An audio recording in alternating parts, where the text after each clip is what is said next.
Падчас своей поездки ў Касцюковіцкі раён Лукашенко прымусіў міністра сельскай гаспадаркі Сергея Барташа правяраць глыбіню пасеву насення. Где министр? Здесь. Ну ищи зерно.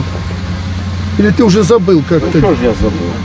Летні пробуксаваў на месцы, як рвануў. Не будзеш капаць, дык падкапаюць пад цябе.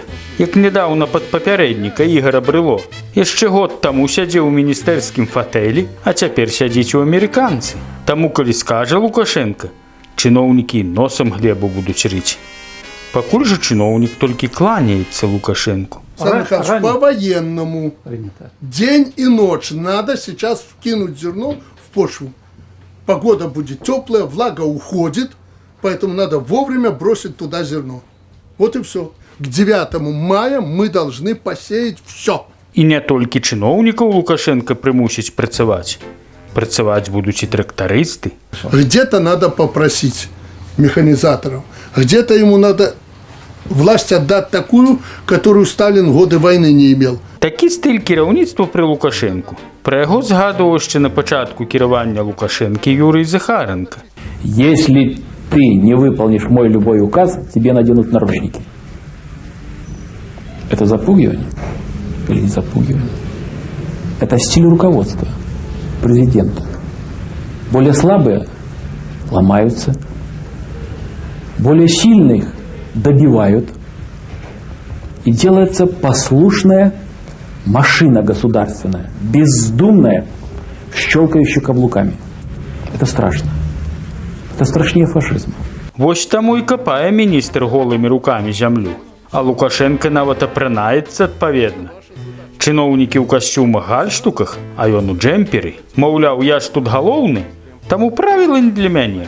Вось таму Лукашенко і называе сябе палітыкам, бо ездзіць на палі і тыкае чыноўнікаў носам. Там камяні не прыбралі, там пасеялі не на тую глыбіню. І не толькі тыкае носам, але і называе іх заўсёды на «ты». Вось ягоны дыалог з міністрам. Создается подплужная подошва, переуплотненная, получается как в тарелке. Когда мы ее разрушаем, влага уходит вниз и... Уходит, ты сам Да, это проверял? да.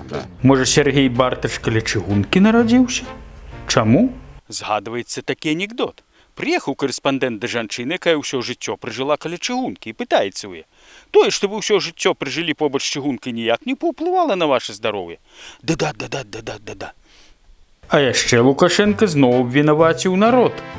Ну, не мае ён аніякай адказнасці. У нас очень хорошая сеялка, но у нас нет еще ответственности людей за технику.